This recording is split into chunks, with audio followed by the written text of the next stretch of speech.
Welcome back to the Commit Message podcast, presented to you by the University of Windsor's very own Computer Science Society. Without any of them, none of this would be possible. So, today's episode, we talk a lot about how our degree translates to the real world. What works, what translates, what classes were the most helpful, especially as a computer science student. You might be wondering, shouldn't all of it be somewhat applicable? And you'll find the resounding answer is no. And more details on that later in the episode with Craig, who is, by the way, our guest. Longtime friend of mine since first year. Been talking about computer science, internships, jobs for a while. So I hope you enjoy this one, because I believe chemistry-wise, this is possibly like one of the best episodes. And, well, that's not saying much. There's been, well, now 3. So before I send you off to Craig and the interview part, I gotta remind you, as always, subscribe to the YouTube video, like the video, comment, anything. Follow the LinkedIn. Anything helps, especially at this stage. I'm gonna try and push this to be a little bit more active. We'll see, because I'll have to start bulk recording episodes, and I'm not sure how to logistically do that, but anyways, any thoughts on the episodes, make sure to comment, do all of that stuff. Other than that, I'll give you off to the interview with Craig. And we're back. Hi, Craig. Hi. So, Craig, introduce yourself. I'm Craig Archibald. I'm a third-year student going to the University of Windsor. Soon to be going on 4th year, completing my 3rd co-op term at Nokia. Doing what? Doing currently as a software developer, previously as a software tester. We'll talk more about that later. Yep. Craig, welcome to the podcast. First thing we got to know is, how do you get into CS? Start back from high school. Yeah, back in high school. It was actually before high school. Back in elementary school. Okay. My teacher originally introduced me to computer science through Scratch. Everybody knows that. We had a competition. Okay. To see who could learn how to code faster. I won over time. Which is why I eventually went into CS, because it started from a stupid bet, and now it turned into my full-time career. So then I kind of gave up on CS for a little bit, up until about grade 10. I was introduced again inside of our small computer science class at UCC in Chatham. Okay. I took about 3 classes in there. The first one was Python. The other 2 were Java. And this is I just... after extracurricular, or is this actually in your school? This was actually classes. We had dedicated classes for computer science. Okay. And after working in Python and Java, it just went from there, and I found a love for computer science that, like, I thought it was something that I could develop into a full career from there. Yeah, so... pretty nicely, you got introduced a little bit early. When you're going towards 12th grade, because, you know, over here you choose, like, what universities you want to apply to at the start of 12th grade, right? So you decided on computer science versus, do you have any other choices? Not really, actually. Computer science was the one, like, make or break one for me. Mm-hmm. I was set towards it. At first, probably in grade 10 or 11, I was more aimed towards architecture, but by grade 12, I definitely focused on computer science as my main degree. Okay. So, yeah, the distinction is, for those who don't know, computer science, while you do have hardware courses, you're very focused on software, whereas computer engineering, you do have to do software, but it's more focused on hardware, is a key distinction to make if you're choosing your major right now. So... We've decided, okay, I want to do computer science. What makes you think you want to go to the University of Windsor? Because there's a lot of mitigating reasons as to why you might or might not want to go. Yeah, so basically it for me it mostly came down to money and the Okay. fact of how I saw like what a degree was worth. Okay. In my mind, going to I had three options. Which was I believe I applied to Waterloo, Western, and Windsor. Okay. I actually got accepted to Windsor and Western at the exact same time. Mm-hmm. But I chose Windsor just because of the financial benefits of going to Windsor since it was so close to me. And for the fact that a lot of the time I hear from different people who are actually successful in their jobs in computer science tell you over and over again, like a degree is just kind of your key, whereas your projects, the things that you do on your spare time, and how you present yourself kind of gets you the job. Yeah. You gotta actually put your foot in the door. So that kind of swayed my opinion since if Windsor was just the like the key, so to speak, I would like to pay the least amount possible. So that's why I went here. Okay. And you didn't decide because like maybe Western's program was better than Windsor's, or you didn't take that too much into consideration? No, I didn't take it too much into consideration because I knew even if the program wasn't as good, I could learn anything that I needed to know in my spare time anyways. Right. So taking that like kind of own initiative would save me money anyways. So Adding into context, you don't live in Windsor. You live where? Tilbury, so quite a ways away. So It's that yeah, it's it's like like 45-minute commute. so when you went to campus, when in campus was still pre-COVID, right? So everyone was on campus. You would just drive there, stay there for like 8 hours or something, and then come back. Was that Yeah, I so for actually for going to day-to-day classes, I would find ways to stay in Windsor some days and then drive some days back. But yeah, like the average day for me would be going to Windsor, staying there for like 8 hours, and then driving back home. So 45-minute drive each time. okay? So going into first year, can you tell me what discernible skills you might have Like before before first learning day? any, First day before the first day of classes. What are you walking in with? I had decent skills in Java, and as well as Python. Those were my two like main categories that I was in. Mm-hmm. I developed some applications in Java beforehand, like some easy programs that most would learn in first year using C. So that's the skills I would Mm-hmm. basically go in with. Right. So, okay, now we're in first year, and this is actually the around the time we met was in first year, right? So, Yeah. you just hang around like what we know as the Java Lounge, and you just talk to people who are there. Yeah, basically. So for most of the day, I actually didn't know the Java Lounge existed at the beginning of the start. It was kind of like the thing that nobody talked about unless like you like knew the people who went there. I got introduced to it, and probably like halfway through the first semester, maybe some like starting into the second semester, that's when I started going. But yeah, I hung out there for most of the day. Right. Okay. So we're here studying computer science at the University of Windsor. Anything significant from your classes? How would you rate your classes? Ooh, how would I rate my classes? Are we talking fun or are we talking informative? Because those are two very different things. Let's go with both. Start me off with informative, then we can go fun. Informative. Okay, so I actually very much appreciated all of every single teacher that actually taught coding. Okay. I appreciated. Though I may not have liked some of the teachers, the information that they taught was extremely valuable in like a learning process. Even though I did know Java and the basics of coding already, the Yeah. stuff that they teach you is very informative and stuff you should pay attention to. Um, the math courses, I can't say so much because I'm not a math person. Calculus wasn't my strong suit.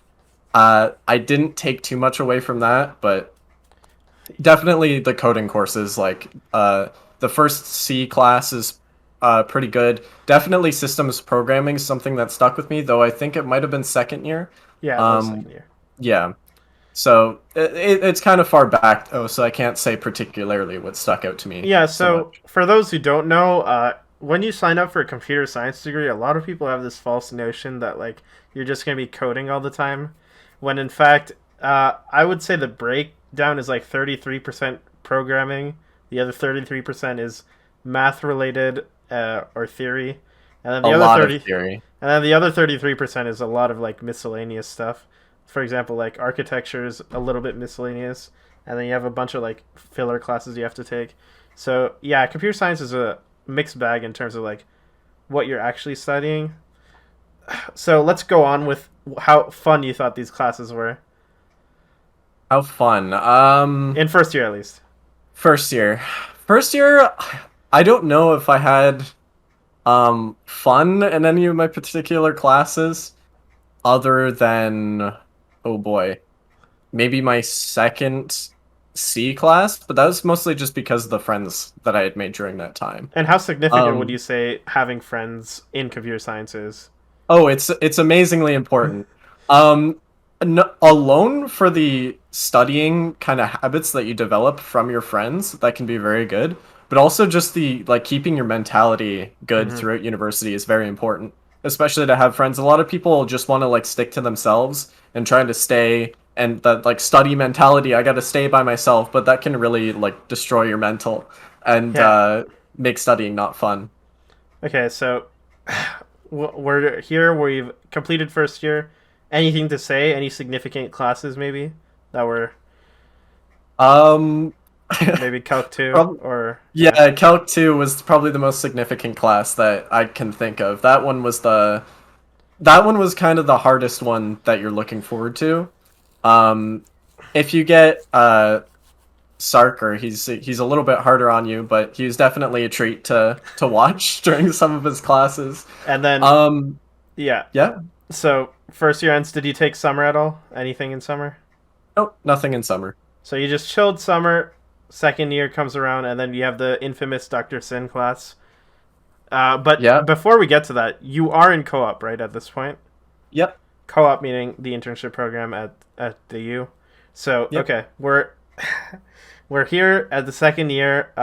It's probably the first semester is probably the hardest, right? Hmm. I would say second year first semester was probably the hardest semester I've ever had. So there's a lot of like talk between obviously which one's harder. Yeah. For me, it was first year for like the mentality of it all, not Okay. actually the content. So it's like getting into your study habits, like getting over the like fear of talking to people, Mhm. kind of getting your groups together, things like that. It's getting set up. And then second year is just workload. Yeah. Like by far you have the most workload you're ever going to have in second year with all your labs, assignments due. Yeah.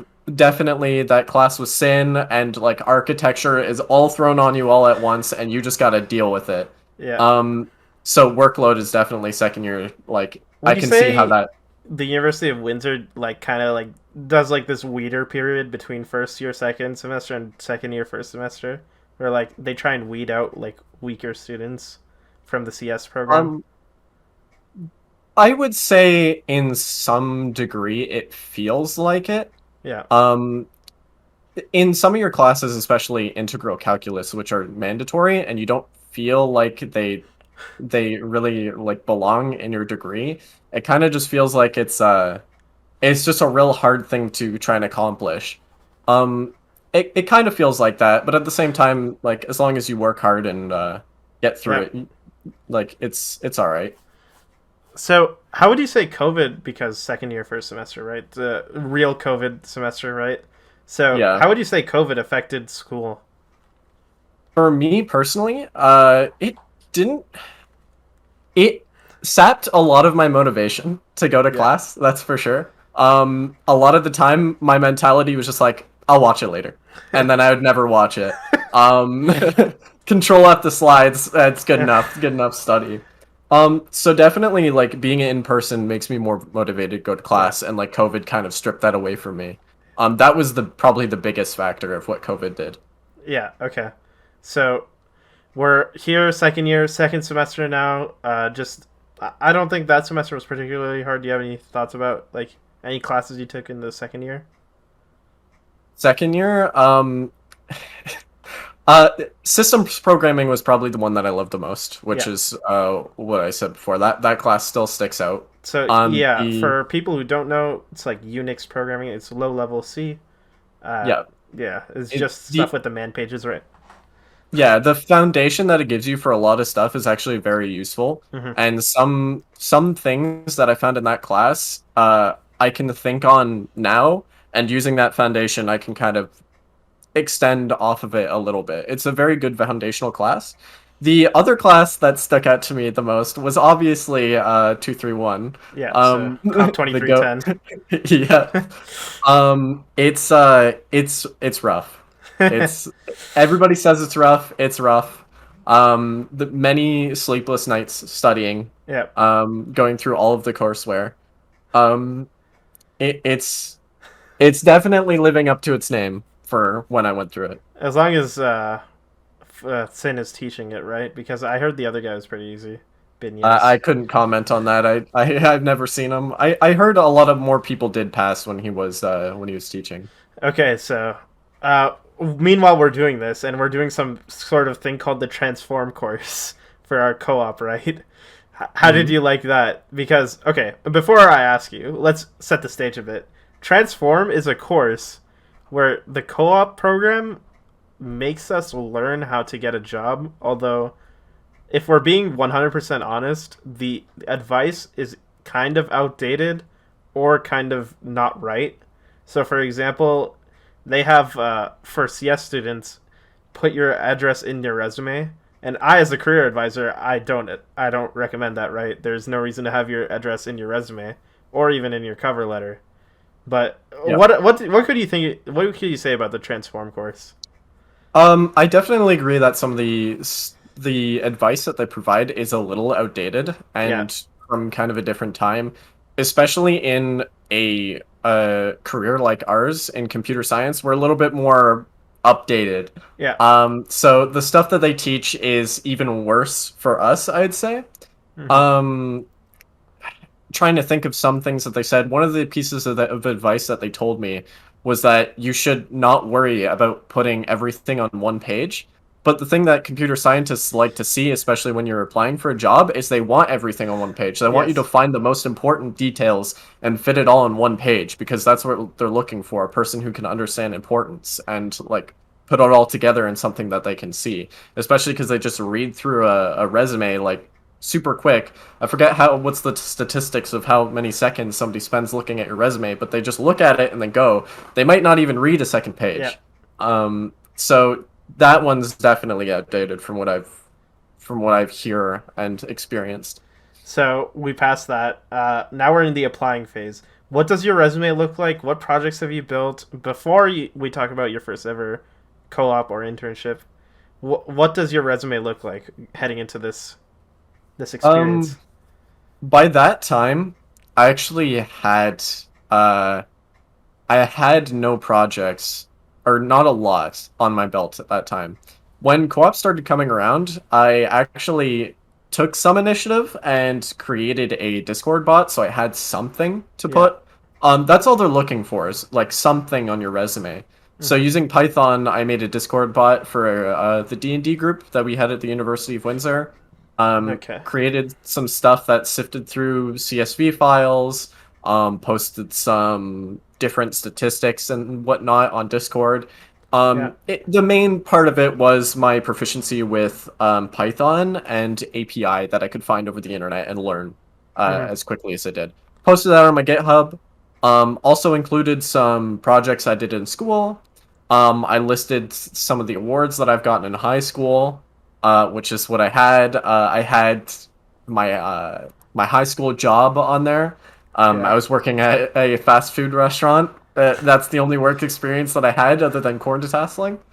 Um, I had, oh boy, what else was there? I tried to put as many skills as that I learned in the university that I thought would be relevant to the job position, Hmm. and that's what I was handing into them. Okay. And what was it like, applying to your first ever field related Uh, job? a lot of rejections, definitely for the first little bit. Um, I pro I didn't get as many rejections as some, which we probably might get into later. Yeah. But a lot of the jobs that I applied to weren't even an interview. They were just straight denied rejections. Yep. Feels a bit soul crushing, huh? Yeah, a little bit. It destroys your mental. Okay, so where did you get interviews if you got more than one, and how did you land the position? So the first three interviews that I got Hmm. was one with Reese. There was actually two with Hiram Walker, and there was Okay. another one later. I actually had three interviews in the same day. Huh. Uh, they were the first three that I had with Reese and the two Hiram Walker ones. Yeah. Um, I did those interviews. I think I got rejected from one of the Hiram Walker ones immediately, and Reese was the next day. However, I actually got accepted for one of the Hiram Walker ones about 10 minutes after the interview. That's funny. It So, was luck. what was that position that you got accepted for, more It was specifically? it was systems administration, so IT. It was my job description was basically to make servers in VMware, like different VMs for company employees to use. Yeah. I would make like these smaller applications or smaller VM runtimes to allow Java developers to like post their applications on and have them run 24/7. I managed a bunch of tickets that were sent into me to deal with VM problems, just general troubleshooting things as well. Hmm. So an IT-ish position with some dev Exactly, yeah. exgen. Yeah. Yeah. So okay. You've and this is the job you later in the down the road recommended Usman to, right? Yeah. Or yeah. Okay. So you're doing this, and now we gotta ask because it's the title of the podcast. How relevant was what you did in school versus what you did in your first co-op or internship? Not relevant whatsoever. So a lot of the stuff that they teach you in the university will not be applicable. Okay, I'm gonna go back on what I said in a little bit in a second. A lot of what they teach you in the university isn't going to be applicable. It's a lot of theory and like not really applications, but things you will never use. Like you said before, 33% is only coding, right? Mm-hmm. Within that 33%, there's only a certain percentage that you'll actually use. Yeah. Um, Systems programming a little bit, right? Because it Yep. gives you a foundation of how to understand how systems work. Yep. System programming actually taught me how some Linux systems works, Yep. and it allowed me to bring that to my workplace and assist me in some of the troubleshooting activities and understanding why things went wrong. Um, but again, a fraction of a percentage of what you're actually taught inside of university. Yeah. So you're taught by this point like what intro to C, which is fairly useful. Except that like you kind of mostly know it already going in, and Hmm. then intro to Java, which is fine. That's nice, but it wasn't relevant to you this time. System Yep. programming, which you like, and then of course there's architecture too, where you learn MASM, and no one will ever ask for it ever, right? Yep. So even within the programming, it is kind of useless, but there is like stuff that if you didn't know before, it certainly will help in the future. Like for example, Java it proved to be incredibly useful for me. So, you know, it's dependent on who you are, right, and Yeah. what you end up doing. Would you Yeah. say that that usefulness would you say is tied more to the University of Windsor, as in like the University of Windsor is like a little bit more useless than another university? Um, I wouldn't say so. From what I hear from other students studying at different universities, it's very much the same story. They'll learn a bunch of stuff in university, Mm, learn all this theory, all this coding, and then a fraction of the classes that they actually they actually take, they'll use pieces of that information to succeed in their job. What yep. mainly you're getting from a university is the foundation of some of the courses, and also you're learning how to learn, Hmm. which so you can learn quickly on the job and learn how to do your job once you get it. So we're done with this job. Were we satisfied with what we were doing? No. I took the systems administration job to try and get my foot in the door and get relevant experience. Yep. I was satisfied not with my job position, but with the experience that I got from it, because you can kind Hmm. of twist that experience however which way you want. Yes, I was an IT person. I mainly dealt with VM devices, setting up VMs and stuff like that. But I asked my employer to let me handle some of the scripts. I could code some scripts for them.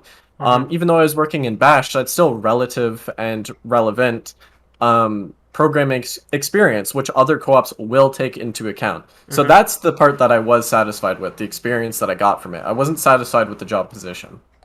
Okay. So we've we've done that. We're done with the IT. Uh, we've effectively used co-op or internships in a way that a lot of people don't realize. It's that you can also just figure out what you like and dislike from a co-op because it's non-binding, right? It has a fixed amount. 4 Yeah. months, 8 months, 12 months even. Eventually it'll all end, right? And you'll know very decisively, I'm sure by the end of 4 months of working at a place, whether you like the position, like the company, or even the place you're living at because of you had to relocate or something, right? Yeah.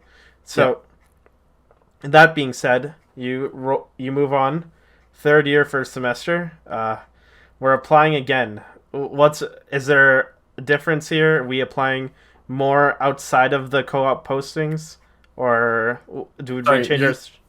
this is the second co-op term, right? Yeah, yeah. Okay. Yeah. So third year, first semester is when you're studying, right?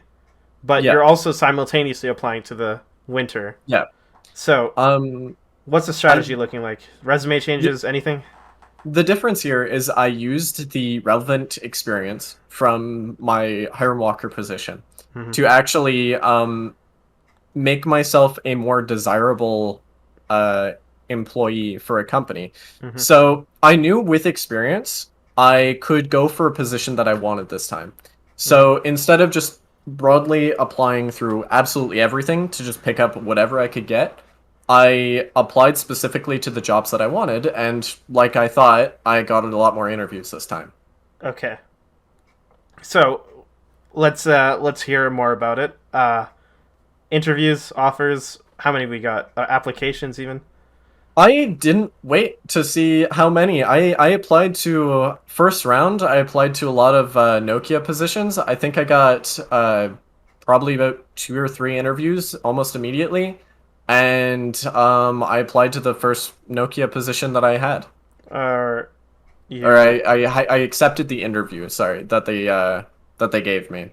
Okay. So what was this position about? What was the title? What was what you needed to know? Um, it was test automation. So it was specifically testing the hardware that Nokia was developing for their service routers, which is Hmm. basically high end, high speed routers that are being sold to Bell, Rogers, Hmm. different internet companies.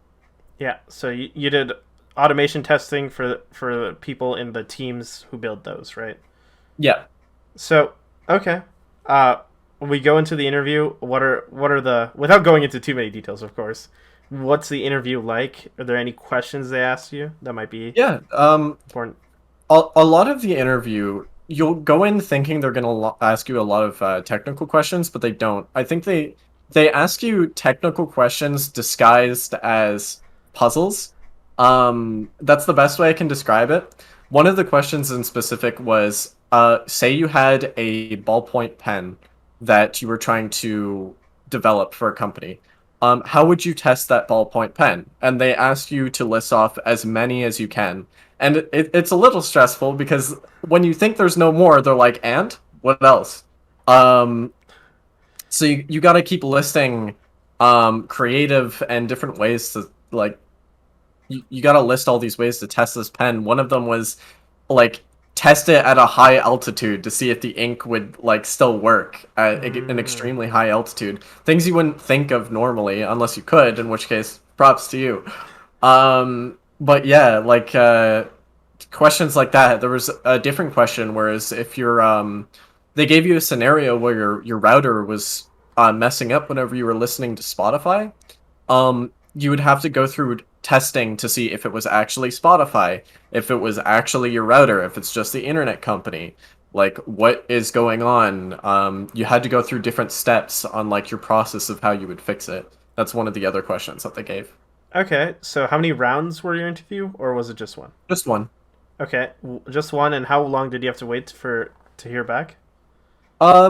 Not long. It was a couple days later. I had Okay. a email from one of the co-op people that said they were accepting me, and they gave me like a they apparently wanted me enough where they sent me an email before they could officially send me a letter to not take any other co-ops because they were going to accept me.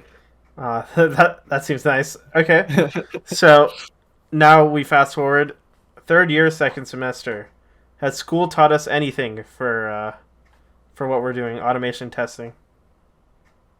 So third year, second semester, I haven't actually been in yet, because that's technically next semester for me, right? No, I mean Um, you're in winter, right? Like the co-op term, third year, second semester. That is your first co-op, right? Or second uh, co-op. yeah, I'm in my Yeah. second So co-op right now. so third year, second semester. We're here now. We're starting out at our job. Has school taught us anything that might be useful? Um, Trying to think again. I always have to call back to that systems course. Yeah. Definitely. Um, the coding courses, if you needed help in any coding, you definitely will be using it in a testing environment. I'd gone through a software engineering course, which actually taught me some unit testing. So I Yeah. had actually learned how to test from that, and that helped me in my job environment. So definitely getting to a little bit more helping me towards my degree. Mm-hmm. But the thing I always kind of say is I could have kind of just learned all of this from a Google search, which I did when I eventually forgot all of it. And in my job, I had to Google half of what I used, and it worked out fine. Yeah. So we're we're at Nokia. We're working remote, right? Yeah. Okay. And we're doing all this automation test development. Did you feel like something was left out? Like you could be doing something better? Yeah, testing wasn't for me. It was a lot of scripting in a old language that they were currently swapping out for Python, but unfortunately I was there just a bit too early, so I didn't really get to work with any of the Python stuff. Um, I got to work with some objects which kind of was resembling somewhat of Java, but it it wasn't really for me, the kind of testing Mm-hmm. side, especially coding in that old language that it if any for anybody that doesn't know scripting in scripting languages and coding in something like Java, it doesn't work anything like the same. Mm-hmm. Scripting languages is you don't actually I don't think you need to like I could be wrong here. You don't need to compile it. It just kind of runs through your shell or Mm-hmm. bash. Whereas something like Java needs to be compiled and everything is evaluated at runtime. So it's a little bit different in that end. I prefer other languages. I don't prefer scripting languages, but yeah. Yeah. So you thought that to yourself, and once again, we're here using internships to figure out what we dislike. So, what was the adjustment you made from your first 4 months, which is what you did you sign on to 4 months initially? Yeah, initially I signed on to 4 months. And how did you because what you did later or right now, I guess, in the period of time, you asked your manager to switch you off to a developer role. Is that correct?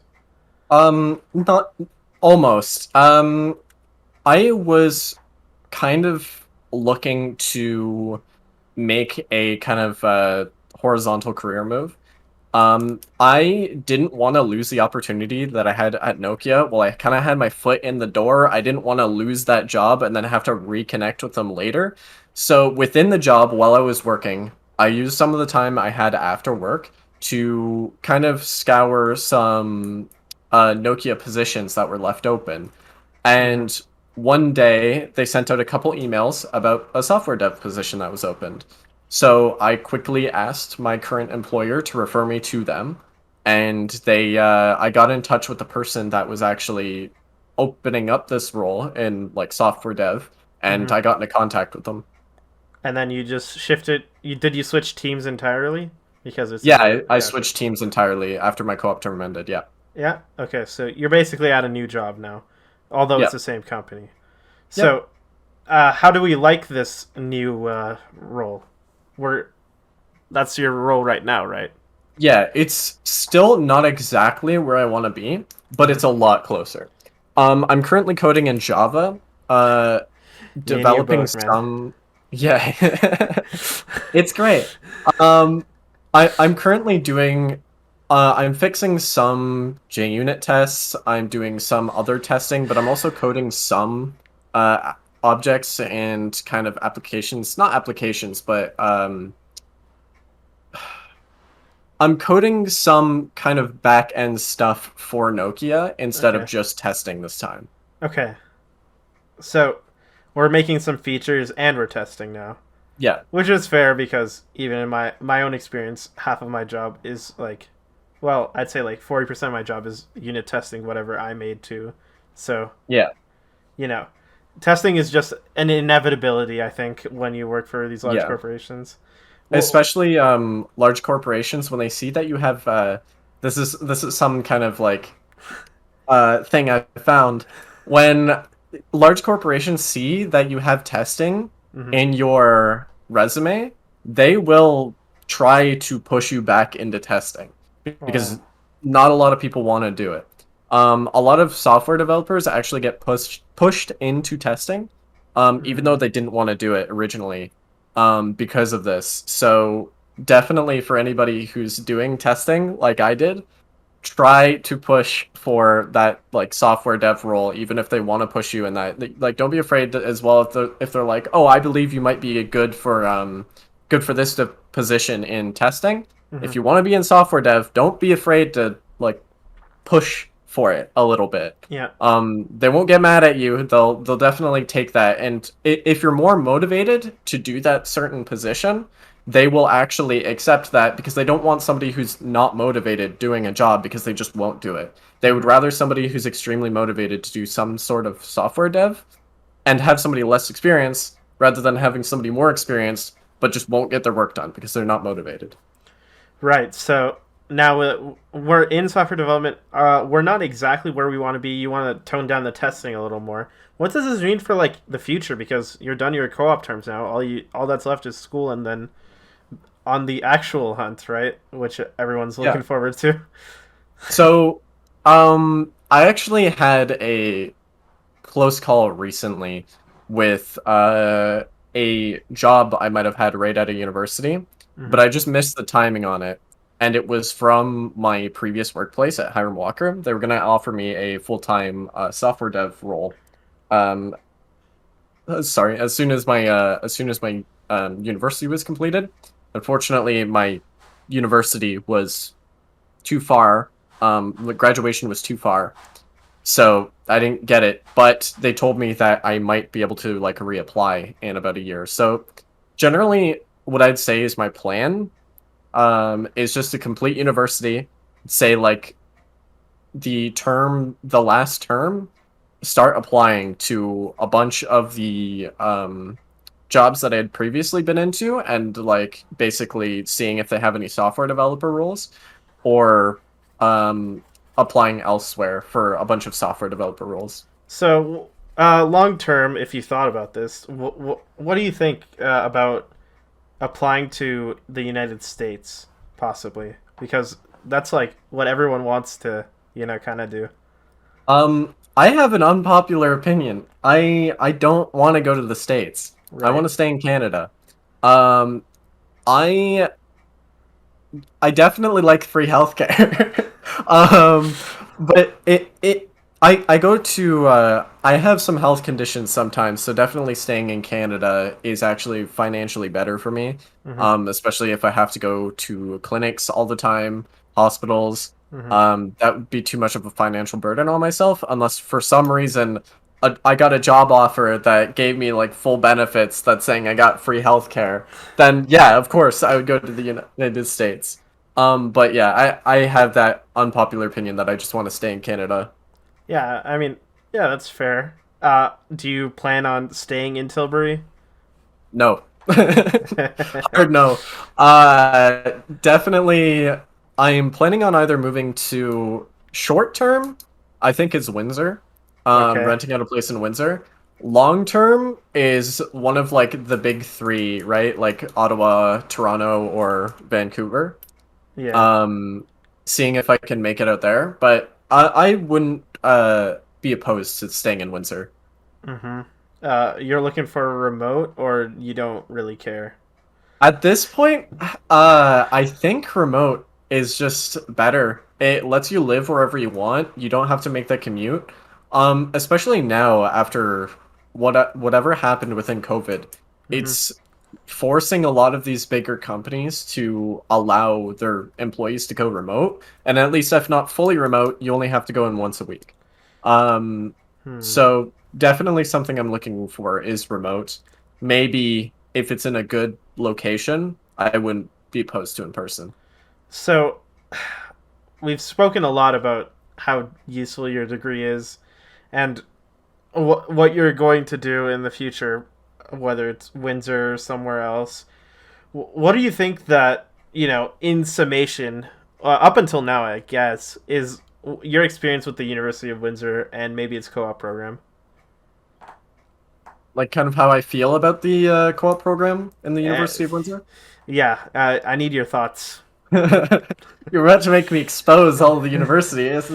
I'm about to be caught. Um, so, the how I feel about the co-op program. You know my thoughts. I feel like it's a scam. It's like the the amount of uh the amount of stuff you get back from it Yeah. versus how much it costs doesn't feel like a lot. I know people who have gotten co-ops just by applying without the actual co-op program, and they don't Yeah. have to go through the university, and they can actually get something that they like or Mhm. closer to what they like through not using the co-op program. But there's a but here. Credit where credit is due. It's pretty much the only like a lot of places and workplaces actually require you to be inside of a co-op program in order to get a co-op, which is why I say it's a scam Mhm. because well, you have no other choice. It's either be in the co-op program or you don't get a job. I know like as I said, I know people who got out of I know people who have gotten co-op programs without being in co-op. There's a lot of people who were just rejected simply because they didn't have a co-op program behind their back. Yeah. Um, Another interesting angle we could talk about here is because you've done both. What's it like working? What's the disparity between working from a smaller company like Hiram Walker and like a bigger, more like corporate structure like you know like what's the difference? what's the difference from Nokia to Hiram Walker? Did he feel I anything? think I think I got lucky because Hiram Walker actually Hiram Walker was owned by a larger company called Pernod Ricard. Okay. So they're actually a really large company. So it felt pretty similar because it Okay. was a smaller company owned by a larger company that was watching them like hawks. Um, but both places were actually pretty relaxed. Hmm. I wasn't forced. to be on at a specific time in Hiram Walker, like they kind of gave me a little bit of leeway. I can feel that a lot more in Nokia is they were just like, just get your work done. That's all we care about. You can come in like 4 hours today and then 12 hours tomorrow. We don't really care, Yeah. just as long as you get Yeah. like the average amount of work. I think I got lucky in that regards because it's very relaxed, especially in an online format. Right. So, okay. Let's talk about stuff, misconceptions, maybe mistakes, even that like average university of students, CS students make. Because of hmm course, podcasts about helping people, right? So, what would you say is the biggest misconception someone who's coming into the university would make as a CS student? The biggest. I'm not sure what a misconception. Uh, Ooh, I'm trying to think of like anything that I thought personally going in. I don't really know about any misconceptions. I'll skip to the other one though, if you don't mind. Yeah. Where's the biggest mistake? Yeah. The biggest mistake I see every time is Mhm. that people don't know have enough projects. Mhm. That is by far the biggest one. Mhm. Um, you can say a lot about like being confident during like interviews, but a lot of that is kind of just skill, and it's not really a mistake as much as you kind of just got to build that up over time. Mhm. But definitely projects. Mhm. School does not help get you a co-op. Your grades might say a little bit, but no. That they look at projects and how confident you are as a person. Um, so if when I see people trying to apply for co-ops and they didn't get a co-op, and then I'm like, well, how many projects do you have? And then they look at me and they're like, what projects?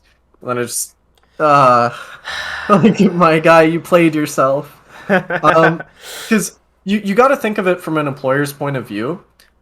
When they see that you have good grades, Mhm. especially in like now where things are online, it you could have just like, for lack of better term, cheated. Like you could just be amazing at studying, but you cannot code worth anything. Which Mhm. is, I've actually been told this by two of my employers, is that they really do not care about your grades all that much Mhm. because it doesn't really say a lot. What Mhm. says a lot is a project you could have done by yourself. Now, to be fair, you could have just stolen the code from somebody or had somebody else code it for you. Mhm. But if you have consistent That gets smoked GitHub, out though. That's what. yeah, that's true. Um, that's something they can actually prove because if they see Yeah. it on somebody else's GitHub or something like that, they can Mhm. actually prove that to be wrong. They can't prove that you did anything with your grades if your grades just say 82%. They got to take that at face value. Mhm. I'm trying to motion with my hands here, but you can't see it because the camera's too high. So, but definitely they if they see that you have consistent uploads to your GitHub, like consistent pushes, and they can see that you work at projects on your own, even if like you made a website and they can see the website and see some of your projects on there, that's extremely valuable. And to just go into university and try and get a co-op with none of those, Yeah. yikes. Like I did it as well. I said previously in the same interview, like this exact interview, that I almost went in without a singular project, and I had people like yelling at me to just do like anything. Mhm. And it was, even though I only had one project, that singular project on my GitHub immediately was singled out in the interview, and they immediately pulled it up and looked at it. Mhm. Yeah. Um, Similar. it it is, yeah, it is super important, and I cannot stress that enough. It is a huge mistake to not do any projects in your university career. Expect that high grades will carry you. They can, like, you can get lucky. But I'm telling you, there's so many people that don't get a co-op because they just don't have projects. So, a misconception I commonly get around the people who come near me, ask me stuff, and they don't ever say it like overtly. It's just I get the sense that they they're probably in first year, probably like not too far into their degree, and they're like expecting, I don't know, they chose computer science, so they're expecting like some sort of like get rich quick scheme where like everyone kind of, it's like an open secret that like CS degrees are kind of like a cheaty way to get a lot of money because like of course the careers can scale very high. But it it's not as free as most people think. It is No. like it is blood, sweat, and tears. I mean, Yeah. far be it from me to say CS is a very hard degree. I think it's middling mostly, It's but very mid. It's a very so it definitely isn't like engineering in my opinion. But like just because it's the degree itself is easy, getting getting like like a really good internship, like a FANG internship, especially from a University of Windsor student, that's remarkable. And yeah. you're well, yes, you probably get more money from a CS degree than an engineering degree. Like if you just compare side by side, it's it's a different kind of work that a lot of them aren't used to. Like I don't see as many engineers, for example, like focusing so hard on side projects. I don't see them focusing hard on leak code after school. This Yeah, all the it's I'll kind of expand on that. It's kind of like you get as much as you put in, right? yeah. It's like anything else. You can't just expect to go in like again with the same mistake. You can't expect to just go into school, do your whatever, like just kind of float by and expect to get a like $100,000 a year job or even greater than that. It doesn't work that way. While it does happen to some people, it's not the norm for sure. Exactly. Like again, I've said it, you can get lucky, but you have to put in that blood, sweat and tears in order to actually get that like the good job. And Um I can almost guarantee you, if you actually don't like to some degree, if you don't like what you're doing, you just came in for the money. It's going to be that much harder for you, and I'd even venture to say 9 times out of 10 you'll transfer out. exactly. I've seen a lot of people do that. Hmm. I know at least like three friends that I can name off the top of my head that transferred out of computer science because they did it for the money and they got like their mental just plummeted. They got bored.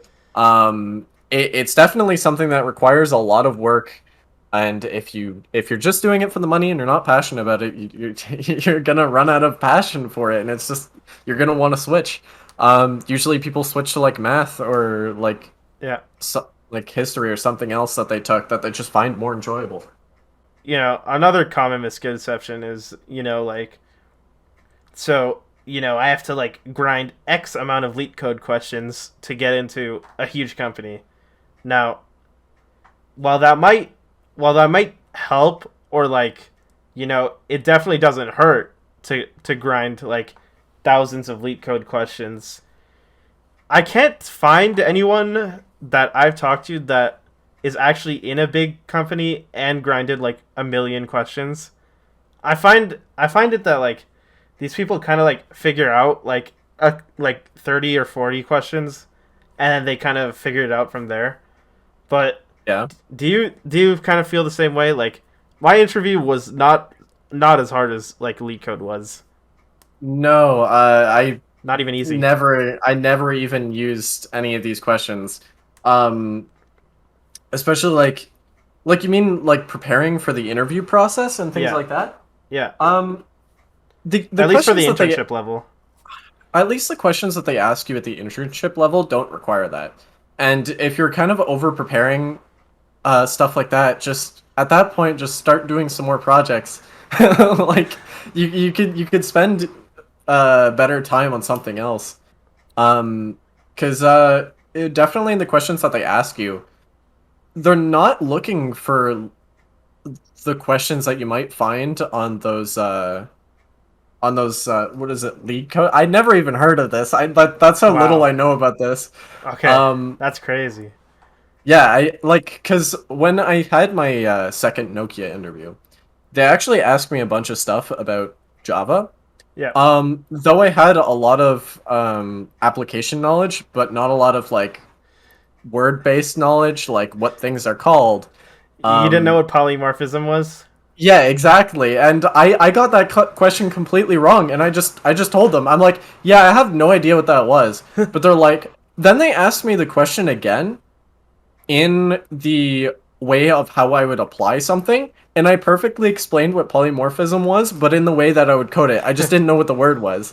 So, like, if you know your stuff, you'll still get the job. They just ask you different questions, and you don't need to know exactly what they are. But yeah, no, I like. out of all of the people I know who are part of big companies, none of them have ever grinded out any questions in order to get the job in the interview. Especially they don't really ask any of that like difficult questions, anyways. So after the semester, what are we looking at? Are you gonna do like full time school, or like are you gonna try and like land a full time while you're in school and then? Full time school. Okay. I don't like working while I'm in school. That's just a personal choice. I know a Mhm. lot of people swear by it. Yeah. Um, it I need time to do other things. I have Okay. other hobbies and other things I want to get done. So, just grinding out school and work at the same time isn't my thing.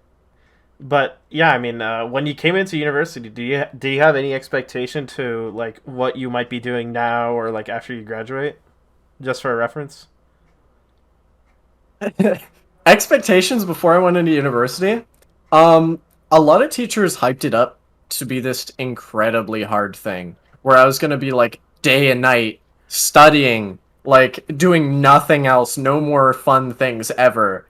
All of my professors would be completely hard on me. Mm-hmm. That's not true. It's though second year is kind of like that.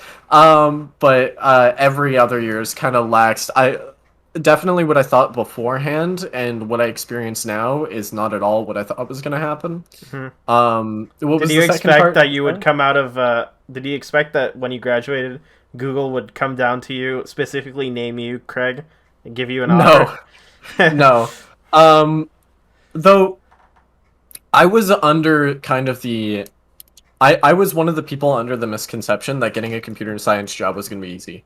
Okay. Um, because that's what I should have said at the beginning. I was told that there's a lot of open computer science jobs and that it's And there incredibly easy are. to get a job. Like there are, but people just won't accept you.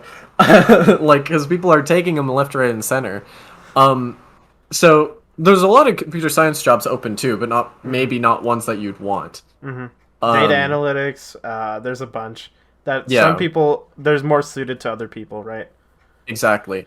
And usually when you're in high school, a lot of people say, "Oh, computer science makes you a lot of money. Like there's a lot of jobs open. You're guaranteed a job right out of university." Yeah, they're talking about probably every single job across all of information technology. So that includes IT, data analytics, like everything, not just software developing. I AI, thought there were ML, like, game dev. yeah, like front end Oh, developers to yeah, develop websites. Like, yeah. yeah, a lot of people are looking for those. Not everybody wants to be them. That's why. Um, so that's definitely that's definitely something that was kind of immediately swept from my mind going in through university, especially through the first co-op round. So you have like what, 15 courses left? 3 semesters, so yes. Yeah. 15 full course. Yeah, okay. And anything you did in school that might have helped you? Um, that might have helped me get jobs. That might Uh, help you when you graduate, you know? I'll have a degree. I'll Yeah, have a degree, which is what they're looking for. yeah, But no, definitely getting like grinding for that co-op yep, definitely is the thing that's going to help me get that job. The job experience, yep. the um, I did make sure you like I made sure I got in some like extracurriculars like hackathons. Hmm. Those were good. Uh, I suppose getting high grades will help. Not having low grades is what you mainly want to look at. Like getting high grades isn't what gets you a job, but not having low grades is what gets you one. Um, I Yeah, have a very bad view on that, but it's the hot take that a lot of later years get. I mean, yeah. If you're a first year right now listening, do you have any advice for them? Projects. do Projects. do your damn projects. Listen to me. Do them. I like if I could grab somebody by the head, just do your projects. It's trust me, it'll be worth it. I don't care what it is. Just Discord bot. Um, Hmm. make a lot of people say make a game. Yeah. Games help. But try to do something that you want to be in. If you want to code hardware, Do a small project that codes hardware. Get a Raspberry Pi, make a small robot if you want to. I don't know how a lot of people code robots. That's not my thing. Um, uh, do something pertaining to your job, and you'll find that you'll probably get a lot more success in finding what you want. The second thing I'd like to add on is if you're a first year and you're serious, but you don't see many people serious around you, you have to go not just make friends in the degree, make friends that you know will be helpful. Like, Yes. there are definitely people inside CS, especially first year, where I'd even venture to say like 60% of people in first year are like this. They're not actually in it to complete the degree. They're in it for the job after, which is fair.